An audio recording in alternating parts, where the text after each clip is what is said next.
Vamos ao chamado mercado monetário, mercado chamado mercado de curtíssimo prazo, né? Bom, vamos ver aqui vários conceitozinhos desse vídeo, né? Tá certo? Eu espero que não fique muito longo, mas acho que vai ficar um pouquinho.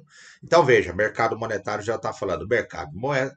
Mercado de moeda, mercado no qual nós temos moeda, papel moeda, nós temos, né, nota de R$ 100, por exemplo, que está ali aparecendo um pedacinho, não é a moeda metálica, o nosso real, 50 centavos, 10 centavos, 25 centavos do dia a dia, e logicamente temos a moeda escritural, não é? Tá certo? Que são meios de pagamentos muito importantes. Agora veja, não é? Este mercado monetário tem uma lógica muito importante para a economia. Quanto mais moeda eu tiver no mercado monetário, nós vamos dizer que nós temos maior liquidez. Se tenho maior liquidez, quer dizer, tem bastante moeda no mercado monetário, quer dizer que as pessoas conseguem comprar mais facilmente, negociar produtos, serviços e, logicamente, o dinheiro circula com uma velocidade maior, né? Tá certo? Bom, isso é muito bom porque, não é? Gera demanda, né? A sociedade consegue consumir, as empresas contratam pessoas, não é? Aumenta o consumo, só que às vezes tem um problema indesejável, né? Logicamente, os negociantes percebendo que as pessoas estão comprando mais, eles percebem que conseguem repassar parte dos seus custos para elas. E aí nós começamos a ter um efeito chamado de inflação. E o que é inflação, Marco? Esse vídeo não é para explicar sobre isso, mas tem relação com isso. Então eu vou te dar a definição que já caiu em prova. Inflação é o aumento generalizado dos preços na economia. Isso é inflação. Não é? Hoje no Brasil tem inflação? Claro que tem inflação. Por quê, professor? Porque está ocorrendo um aumento generalizado dos preços na economia. Você vai no mercado, os produtos ficaram mais caros. Você vai na padaria, os produtos ficaram mais caros. Você vai no mecânico, o serviço dele ficou mais caro. Não é? Você vai, enfim, né, no pet, tem um cachorro, o serviço ficou mais caro. Então, quer dizer, este é um aumento generalizado de preços na economia, o que se chama de inflação. Logicamente que o Banco Central, para evitar esse tipo de coisa, né, ele pode aí adotar uma política monetária contracionista. E o que é uma política monetária contracionista? Ora, lembra que eu falei que se eu tenho muita moeda no mercado, eu tenho muita liquidez. Se eu tenho muita liquidez, eu tenho muitos negócios, muita compra, muita venda. Não é? Tá certo? Isso gera emprego, gera expansão da economia, mas pode gerar inflação. Então, uma política contracionista, não é? É uma política que vai contrair esta quantidade de moeda. Como assim, professor? Ela vai retirar esta política contracionista parte desta moeda, que está em excesso dessas moedas, do mercado. Ah, é? Ele vai diminuir a quantidade de moeda. Agora, se o Banco Central, por meio de uma política monetária contracionista, diminuiu a quantidade de moedas no mercado monetário, isso significa que deste mercado monetário nós teremos menor liquidez. Menos moedas no mercado monetário, menor liquidez. Menos moedas no mercado monetário, menor liquidez. Isso tem vantagens. Por exemplo, a inflação começa a ceder, não é? Ela começa a diminuir, por quê? Como tem menos moeda, as pessoas compram menos, negociam menos, né? Mas isso, com o tempo, pode trazer um problema, porque se o comerciante não consegue repassar os seus custos também, se ele não consegue expandir, ou então, de repente, ele mal consegue cobrir, ele começa a pensar em não contratar, ou até pior, em demitir gente. E aí vai surgir um outro efeito que é desagradável, tá certo? E não é muito humano, que é o desemprego. Aí nessa situação, o Banco Central pode adotar uma outra política monetária. Qual, professor? Uma política monetária expansionista. Lógico, uma política monetária expansionista. E como é que ele faria isso, professor? Se ele, né, adotou uma política monetária contracionista e tirou dinheiro, tirou moeda do mercado monetário, por uma política monetária expansionista, ele vai injetar dinheiro no mercado, vai injetar moeda, moeda papel moeda, moeda metálica, moeda escritural. Ah, professor, então o Banco Central por meio de algumas ferramentas que nós já vamos ver, tá certo? Ele vai adotar uma política monetária expansionista.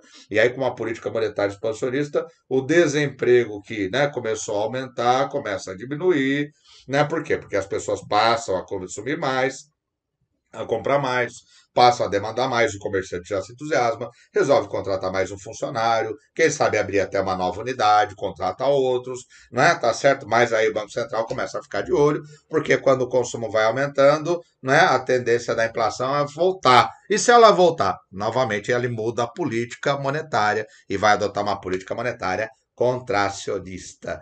É o que os economistas, né, eu não costumo ver em provas, chamam de políticas anticíclicas, né? Quer dizer, quando eu tenho inflação, tenho excesso de moeda, adoto uma política monetária contracionista, que é para desacelerar a economia e, logicamente, derrubar a inflação, né? Quando eu tenho uma economia que está muito desacelerada, não é? Tá certo? O Banco Central pode adotar, como já adotou no passado, uma política expansionista, contracíclica, né? Ele vai tentar expandir a base monetária, aumentando a quantidade de moeda e fazendo a economia aquecer e, logicamente, né, coibindo o aumento do desemprego. Então, essas, né, são as duas grandes políticas monetárias, tá certo? Né, num sentido geral.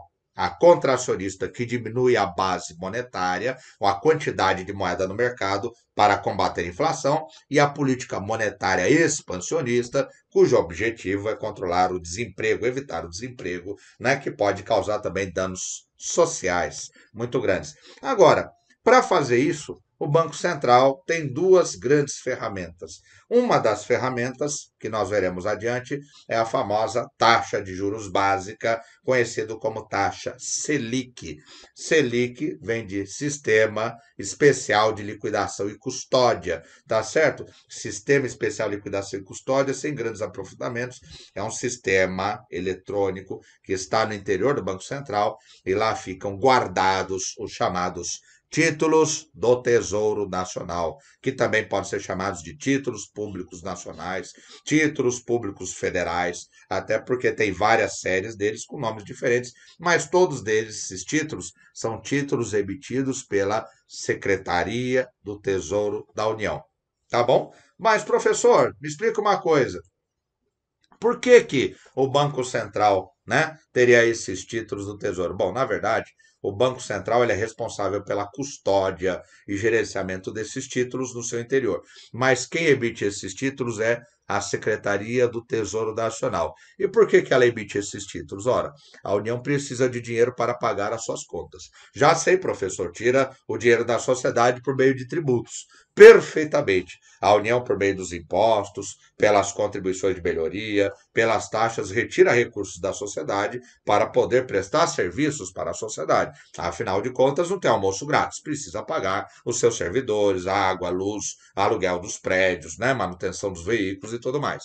Mas nem sempre esses recursos tirados da sociedade por meio de impostos são suficientes. Então, o que a União faz quando ela precisa de recursos e ela não consegue, né, aumentar a carga tributária, porque já é muito alta, e ela precisa de novos recursos, a União, por meio de um órgão seu, chamado Secretaria do Tesouro Nacional, emite títulos do Tesouro, e esses títulos do Tesouro Nacional serão negociados e ficarão custodiados no Sistema Especial de Liquidação e Custódia.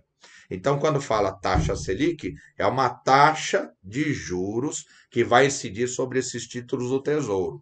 Agora, né, quando se fala desses títulos do Tesouro, né? Esses títulos do Tesouro serão negociados no mercado, vendidos para pessoas que querem comprá-los, não é? Tá certo? Então, por exemplo, né? Puxa, eu queria aplicar um dinheiro, eu queria um investimento bem seguro. Títulos do Tesouro Nacional, pode comprar. São títulos de renda fixa, né? Você vai comprar, vai ter um prazo de vencimento, não é? E uma promessa de pagamento do valor que você pagou, mais os juros da taxa Selic, tá certo? Daquele período, irão remunerar você, né? Agora veja, então, quando a União vende esses títulos do Tesouro, na verdade, quando o Banco Central negocia isso por meio de instituições financeiras, ele está retirando dinheiro da sociedade.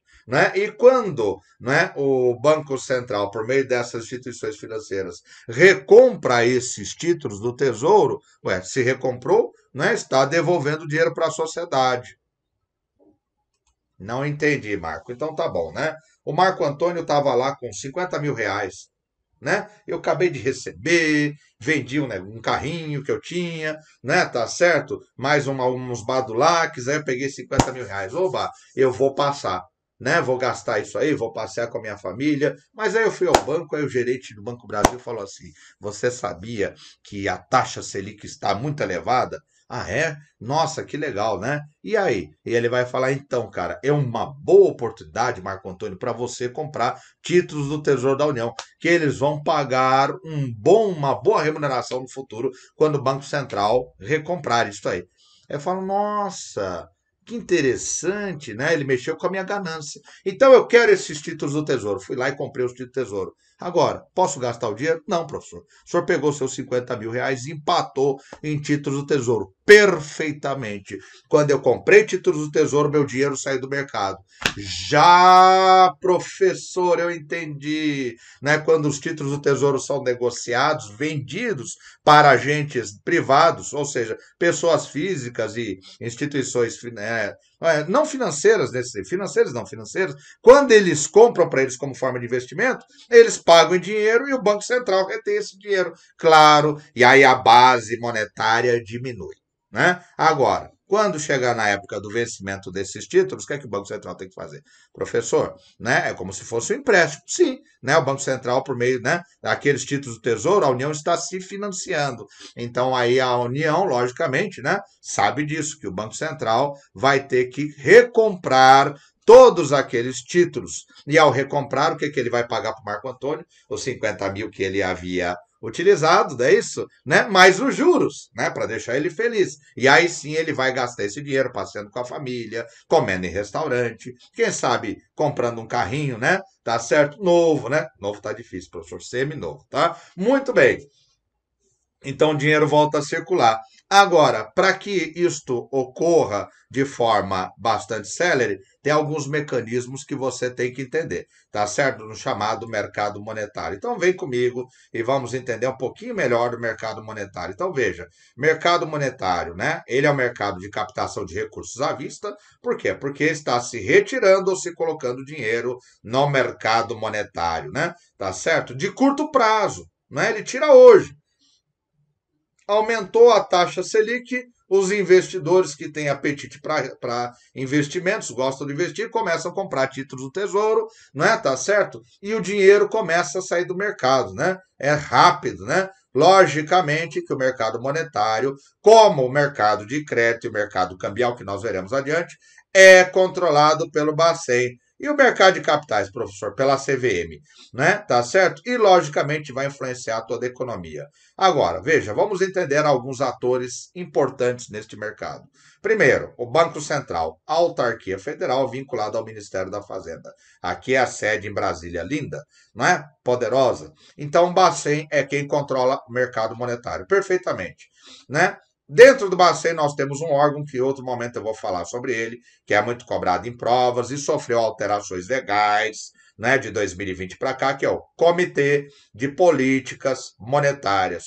Qual a importância do Comitê de Política Monetária? Professor, é o Comitê de Política Monetária que vai definir nas suas reuniões a chamada taxa Selic, taxa do Sistema Especial de Liquidação e Custódia. Custódia quer dizer guarda jurídica. Guarda do quê? Dos títulos do Tesouro Nacional. Tá certo? É isso que o Sistema Especial de Liquidação e Custódia. Tá bom, professor. Essa taxa Selic vai incidir sobre os títulos do Tesouro Nacional. Perfeitamente. Então, quando o Banco Central quer tirar dinheiro da praça, ou seja, né, quer adotar uma política monetária contracionista para combater a inflação, o que é que ele faz? Ele aumenta a taxa Selic.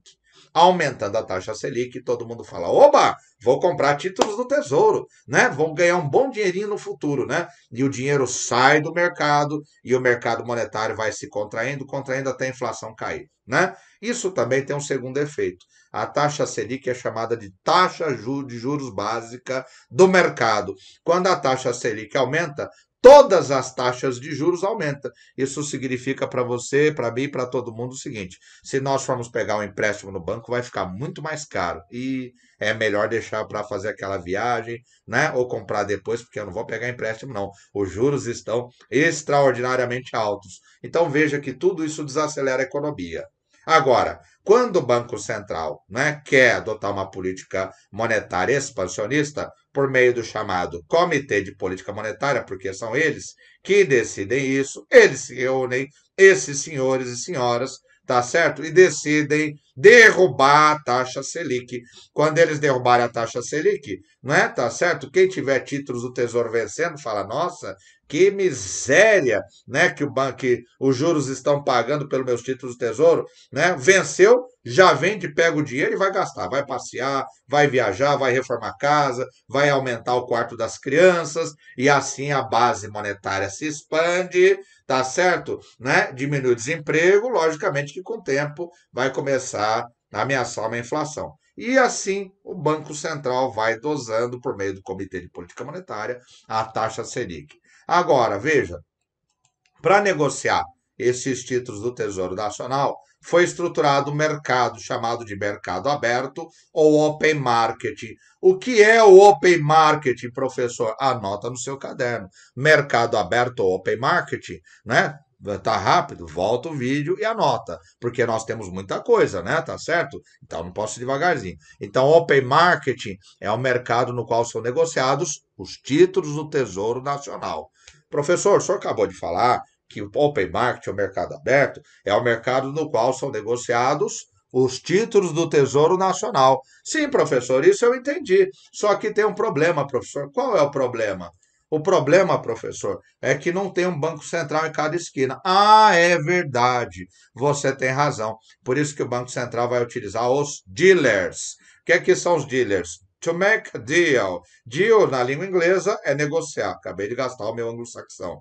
Né? É negociar, são os negociadores, são as instituições financeiras que são autorizadas a negociar títulos do Tesouro. Então, quando o meu gerente do Banco do Brasil me disse, né, que olha, era um bom negócio comprar títulos do Tesouro, né, quer dizer, ele queria que o Banco do Brasil fizesse a operação e, logicamente, vai cobrar sua taxa administrativa, sua remuneração em cima desta operação. Então, o Banco do Brasil, assim como o Bradesco, como o Santander, como a Caixa, como o Itaú, e como várias outras instituições financeiras, são dealers, isto é, instituições autorizadas pelo Banco Central a negociar os títulos do Tesouro Nacional. Ah, muito bem, professor, entendi. Então eles estão autorizados, por isso que são chamados de dealers, e aqui está a definição do chamado open market, tá certo? Que eu deixo para você depois do material para você ler. E os títulos do Tesouro também aqui, uma definição com fonte para você dar uma lidinha.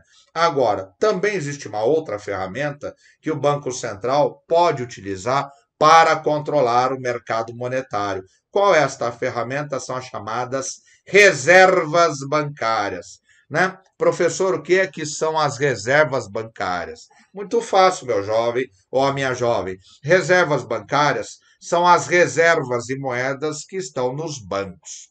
Só que todas essas reservas moedas que estão nos bancos, não é maciçamente a maior parte delas, está na forma escritural. O que quer dizer forma escritural? Dinheiro eletrônico. Como assim, professor? Quando você pega o seu celular, abriu lá, não é o seu mobile bank, né? Tá certo? Abriu o seu banco, né? Tá lá olhando o seu saldo e tudo. Ah, eu tenho esse dinheiro, posso fazer o Pix, posso fazer uma transferência, um TED e tudo mais. Na verdade, tudo isso é dinheiro eletrônico, é dinheiro escritural. Então, essas reservas, na verdade, são reservas, né, basicamente escriturais que ficam dentro de um sistema no Banco Central. Ah, é, professor? Então quer dizer que todos os bancos, né, os bancos que operam, tá certo? Principalmente com depósito à vista e alguns que têm autorização, têm suas reservas no Banco Central, né? E aí o Banco Central pode aumentar ou diminuir o controle, o percentual de controle dessas reservas. Não estou entendendo nada, Marco, mas você vai entender. É bastante simples, veja, né? Se, né, o meu banco, vamos imaginar Bradesco, né, tem lá R$ 1 bilhão nas suas reservas. que pensam os gerentes, né? E os superintendentes? Poxa, a gente pode emprestar todo esse dinheiro para os tomadores de crédito, né? Para os correntistas, porque, né, nós vamos ter uma grande remuneração, vamos emprestar 1 bilhão. Aí o Banco Central fala, bom, pensa, se o Bradesco e todos os outros bancos emprestarem todas as reservas, isso vai aumentar a base monetária no mercado financeiro. E se aumentar a base monetária demais, pode gerar um consumo, né, muito acelerado, que pode levar a uma inflação para a economia. Então, o que o Banco Central vai fazer? Ele vai controlar essas reservas por meio de um encaixe, chamado encaixe bancário. Né? Ou seja, ele baixa isso e determina, baixa isso em circular e, logicamente, vai implementar isso eletronicamente. Olha, a partir do dia tal, do mês tal, desse ano, tá certo? Os bancos só terão autorização para operarem com 70% das suas reservas. Ah, é, professor? Quer dizer que 30% dessas reservas não poderão ser utilizadas. Então, dessa forma, o Banco Central limitou, não é, a capacidade dos bancos de expandirem a base monetária. Se ainda assim o Banco Central perceber que tem uma inflação que está crescendo, não é, e só a taxa Selic não está dando conta, ele pode aumentar esse encaixe bancário. Aí o Banco Central, vamos imaginar hipoteticamente, determinou por circular, informou os bancos e logicamente vai fazer isso eletronicamente, não é? Olha, o Banco Central vai aumentar de 30 para 50% o encaixe bancário. Ou seja, os bancos só vão conseguir emprestar, utilizar 50% das suas reservas. Os outros 50% ficarão imobilizados pelo Banco Central. Bem, dito isto, você já tem condições de resolver algumas questões. Mas veja, né, tenhamos cuidado. Né? Por quê, professor? Porque, naturalmente, nós temos que pensar o seguinte, né? Que se eu somar as reservas de todos esses bancos, né, apesar deles estarem fazendo operações de pagamentos e compensação ao longo do dia, né, na verdade, por meio das câmaras, né, câmaras de compensação, né, ou seja, transferindo recursos de uma instituição financeira para outra, ao final do dia, continuam a mesma coisa. Imagina que todos os correntistas do Banco do Brasil devem para todos os correntistas da Caixa Econômica Federal e resolvem fazer TEDs e PICs para os correntistas da Caixa Econômica Federal. Vamos imaginar que todos os correntistas da Caixa Econômica Federal devem para os correntistas do Bradesco e resolvem fazer operações, né, transferindo recursos para os correntistas do Bradesco. O Bradesco faz isso para o Itaú para o Banco do Brasil e assim vai. Ah, é, professor, essas reservas, elas vão variando ao longo do dia, mas se eu somar todas no final, eu continuo tendo basicamente a mesma quantidade monetária de valores monetários no mercado. Bom, meus queridos, dito isto, vamos agora sim para as questões. Está aí, política monetária expansiva, reduz taxa de juros, que taxa Selic, chamada de taxa básica do mercado, e dessa forma aumenta a liquidez, aumenta a quantidade de moeda, aumenta a oferta da moeda. É importante a gente pegar vocabulário também. E política monetária contracionista, aumenta-se a taxa de juros, reduz a oferta de moeda. O examinador pode escrever, diminui o tamanho da base monetária, diminui a liquidez do mercado. Muito bem, vamos ao que interessa, professor. Questão Sesgran Rio, Banco do Brasil. O Comitê de Política Monetária Copom do Banco Central do Brasil estabelece as ações que definem a política monetária do governo. O Copom, que nós trataremos em outro momento, nós não, eu. A administrativa administra as reservas de divisas internacionais do Brasil. O que é que são divisas? Moedas estrangeiras? Dólares e euros? Não. Tá? O Banco Central administra, mas não é o Comitê de Política Monetária, né? Até porque isso aqui tem a ver com o mercado de câmbio. Determina periodicamente a taxa de juros interbancários de referência à taxa Selic? Sim, essa é a resposta correta. Né, tá certo? É presidido pelo ministro da Fazenda? Não, o Copom ele é presidido pelo presidente do Banco Central. Impõe limites mínimos de capitalização aos bancos comerciais? Não, né? Mas vai estabelecer. Aliás, nem faz o controle do encaixe. Não é isso aqui não é competência do Copom, é competência do Banco Central em sentido geral. Impede a entrada de capitais financeiros especulativos no Brasil? Não, tá certo? Mas quem acompanha e fiscaliza é o Banco Central. A Constituição Federal, agora uma questão modelo CESP, tá? Para a gente treinar. A Constituição Federal de 1988 consagra dispositivos importantes para a atuação do Banco Central, como do exercício exclusivo da competência para emitir moeda em nome da União. É verdade, é o Banco Central que é a entidade emissora de moeda no Brasil. Veremos quando eu tratar de Banco Central. A política econômica, que abrange a política monetária, tem relevância na atuação do Bacen. Relativamente às políticas econômicas e monetárias, julguei os itens seguintes. Agora que vem a pergunta, né? Certo ou errado? Entre os instrumentos disponíveis para a execução da política monetária, destacam-se as operações de mercado aberto, open market, né? Tá certo? Pode cair em português ou em inglês. Por sua maior versatilidade em acomodar as variações diárias de liquidez. Liquidez do quê, professor? Liquidez de moeda no mercado, tá? Muito bem, né? Vamos adiante. Então, está correto, professor. Próxima questão.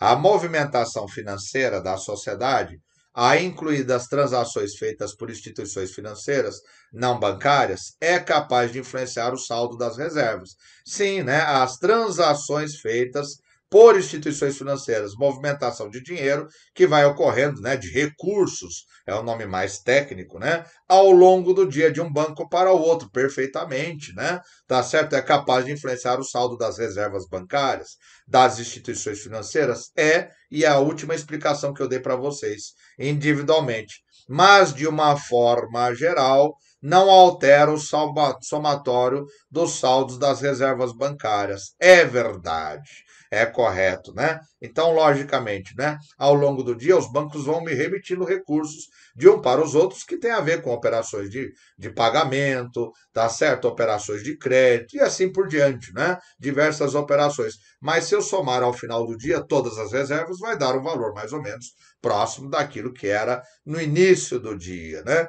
Por que o senhor fala mais ou menos próximo? Porque o sistema financeiro, principalmente o mercado financeiro, ele não é isolado do universo, do mundo, né? Tá certo? Está entrando recurso no país, está saindo, então pequenas variações, né, podem ocorrer, mas no geral as reservas terão mais ou menos, né, no conjunto os mesmos valores do que o início do dia, né? Tá certo? Muito bem. O controle do papel moeda emitido, né, o Banco Central faz isso, e o das reservas bancárias que juntos formam passivo monetário. Por que passivo monetário, professor? Porque essas contas, né, são retidas seus valores, quando eu falei, dentro do Banco Central. Se é retido e pertence aos bancos, então, na verdade, é como se o Banco Central, contabilmente, devesse essas reservas aos bancos. Por isso que é chamado de passivo, né? Passivo monetário do Bacen, ou base monetária. Implica um controle dos meios de pagamentos mais básicos do país. Qual é o meio de pagamento mais básico do país, professor? Papel moeda, moeda metálica e escritural, né, que é eletrônica. Muito bem. Não confundir moeda eletrônica com Bitcoin, não tem nada a ver. Moeda eletrônica é dinheiro eletrônico. É aquilo que está na sua conta corrente quando você olha lá, né, no seu, né, bank, né, no seu home bank, quando você olha no seu mobile, quando você olha lá no ATM, no caixa de autoatendimento, caixa eletrônico popular, né? Mas na prova ATM. Muito bem. Que são papel moeda e poder do público e os depósitos à vista nas instituições financeiras. Quando fala depósitos à vista nas instituições financeiras, você vai pensar principalmente conta corrente e caderneta de poupança, né? Tá certo? Que vai ocorrer por meio das chamadas carteiras comerciais, que eu falarei lá para frente. Vamos aí adiante, né? Muito bem, no próximo vídeo eu vou tratar sobre o chamado mercado de câmbio. Eu volto já. Olá, seja muito bem-vindo, seja muito bem-vinda aqui ao Vencendo Concursos. Você acaba de assistir a uma aula, uma parte das muitas aulas que nós temos no curso preparatório Gabaritando Banrisul Escriturário. E se você chegou até aqui, continue, porque eu tenho um recado importante para você. Nós, do Vencendo Concursos, montamos o curso online preparatório completo para a sua aprovação. E eu quero aproveitar esse momento para mostrar para você quais são as vantagens do nosso curso preparatório. Bom, em primeiro lugar, você vai ter acesso imediato ao curso. Então, no momento que você adquirir o curso preparatório, você vai receber no seu e-mail os dados de acesso e já vai conseguir navegar na nossa plataforma. Você vai ter acesso ilimitado. Isso significa dizer que poderá assistir às aulas quantas vezes você quiser. Você vai ter no curso teoria e questões comentadas. Aliás, centenas de questões comentadas na nossa plataforma. E também material em PDF para complementar os seus estudos. Agora, uma novidade muito importante aqui para você: caderno de questões. É isso aí. A nossa equipe está preparando cadernos de questões. São milhares e milhares de questões separadas por matéria e por assunto. São questões gabaritadas. Então, além das questões comentadas pelos professores, vocês terão o caderno de questões. Então, é para quê? Para você treinar, exercitar, porque nós sabemos que uma das melhores maneiras de ser aprovado no concurso público é resolver muitas questões de provas anteriores, ok? Bom, estamos com valor de lançamento. Eu não sei até quando vamos conseguir segurar esse valor. Olha só, de R$ 497 por apenas R$ 247 ou 12 vezes de R$ 24,65, beleza? Então, para você adquirir o nosso curso preparatório, você vai fazer o seguinte: abaixo do vídeo, na barra de descrição, vai ter um link. Você vai clicar nesse link, vai ser redirecionado à página do curso. Lá você vai encontrar todas as informações, inclusive mais aulas demonstrativas, tá bom? E vai ter um botãozinho lá amarelo, vai clicar nesse botão, vai escolher a forma de pagamento e pronto, comece a estudar com a gente imediatamente, pelo esse valor de lançamento, ó. Corre, faz a sua matrícula, porque a promoção de lançamento é por tempo limitado, tá bom? Se você tiver alguma dúvida, pode entrar em contato conosco pelo nosso WhatsApp, Central de Atendimento, 11 97465 6052, ou lá na página do curso, que você vai clicar aí no link abaixo, vai ter um chat online também. Você pode chamar um dos nossos consultores, que sempre vai ter alguém ali para sanar suas dúvidas, tá certo? Bom, é isso, vou ficando por aqui. Um grande abraço para vocês, a gente se vê dentro da plataforma, hein? Já clica no link aí, já faz a sua matrícula e já começa a estudar aqui no Vencendo Concursos, porque aqui você vence. Valeu, até mais!